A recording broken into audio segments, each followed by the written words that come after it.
Wonder where Jay is. He knows the show's about to start. Maybe I should call him. No need to call. I have arrived. You have arrived? Well, yes. Punctuality is very important for productive people, and I will now use my very important and serious-looking watch to show you that I am right on time as I sip my very serious coffee. I'm pretty sure that's not even a... Never mind. 3, 2,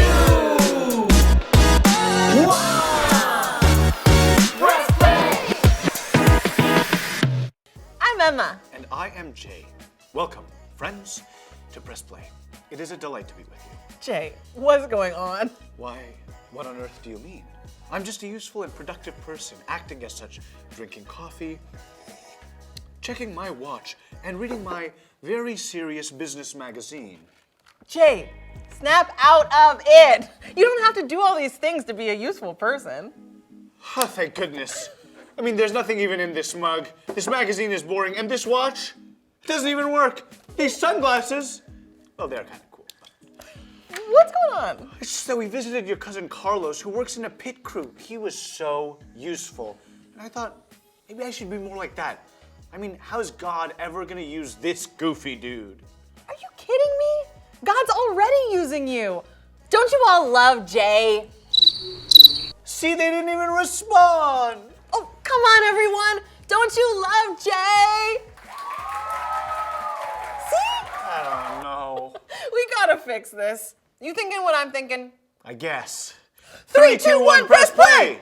Whoa. Oh, no. Back at the racetrack, we're gonna see Carlos again, and I'm gonna feel even less useful. I don't think we're here to see Carlos. What? Why? Well, don't panic yet, but there is a tow truck coming right for us. Oh, okay, don't panic!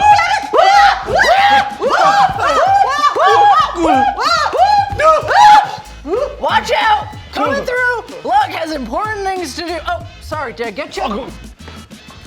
Bro, you're a tow truck. Yeah. You get us and we wouldn't be talking about it, but yelch. You're right, brother. The name's Lug Nuts the Tow Truck. Nice to meet you, Lug. I'm Emma, and this is Jay. Oh, what's wrong there, Jay? You're looking a little blue in the bolts. Oh, Jay doesn't think he's useful.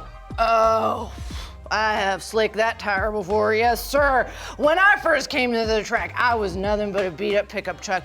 I thought, what use is old lug nuts? Actually, it reminds me of a... Bible story. See? Useful already. Sure is slipping. A Bible story from the book of Joshua, chapter 2. Joshua, the new leader of the Israelites, sent 2 spies into a place called Jericho.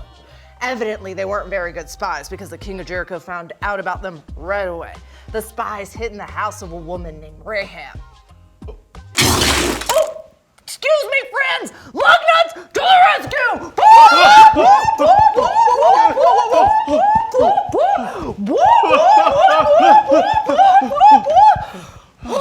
Whoa, you're really good. Like I said, came to the racetrack a beat-up pickup truck without an idea of what to do. They put this tow on my back, and the old lug found out how I can be useful. Oh. So anyway, Rahab was an outsider. She didn't have a great reputation, but she did what she had to do as the sole provider for her household. It was a pretty rough situation, and I'm a tow truck. I know, rough situations. She was the last person people would have expected God to work with. I don't know. She seems pretty tough. She was! And she was about to show it. The king's soldiers came to her door demanding that she give up the Israelite spies. But she didn't. Instead, in Joshua 2:4, she said, "Yes, the men came to me, but I did not know where they had come from. At dusk, when it was time to close the city gate, they left. I don't know which way they went. Go after them quickly. You may catch up with them." She pointed them in the wrong direction? She did. Speaking of wrong direction, Lug, to the rescue!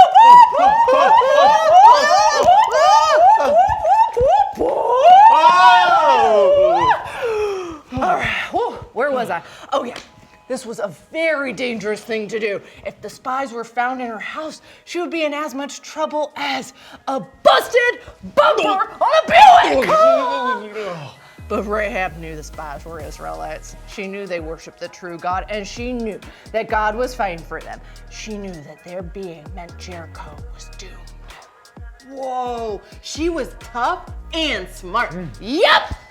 Even though other people looked down on her, God saw how smart and tough she was. She went to the spies and made a deal. She wouldn't tell on them if they agreed to save her family's life when the Jericho fell. That was as bold as a beeping Bentley. But the spies agreed. Verse 14 says, "Our lives for your lives." The men assured her, "If you don't tell what we are doing, we will treat you kindly and faithfully when the Lord gives us the land." It worked? You betcha! Rahab helped the spies escape unnoticed and put her trust in God. What do you make of that, Jay? The least likely person, and God used her to not only save the spies, but save her family as well? Kinda like I'm out here saving cars every day because I found out what Rahab did. God can use someone like me. Isn't that nice? Oh. Thanks, Slug. I feel better. Lug to the rescue! Bye! Bye. Bye. Ready? Turn to your neighbor and join us in the secret press play handshake.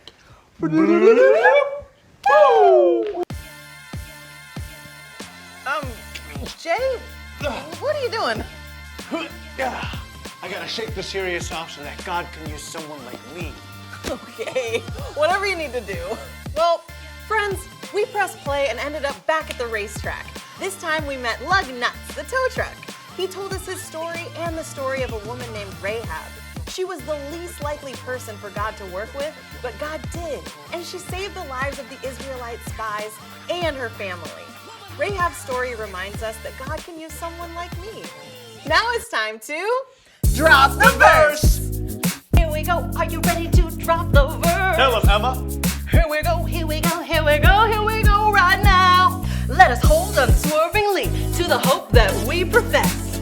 For he who promised is faithful. Hebrews 10:23. Let us hold unswervingly to the hope that we profess. For he who promised is faithful. Hebrews 10:23. One more time, let us hold unswervingly to the hope that we profess. For he who promised is faithful. Hebrews 10:23. One more, let us hold unswervingly to the hope that we profess. For he who promised is faithful. Hebrews 10:23.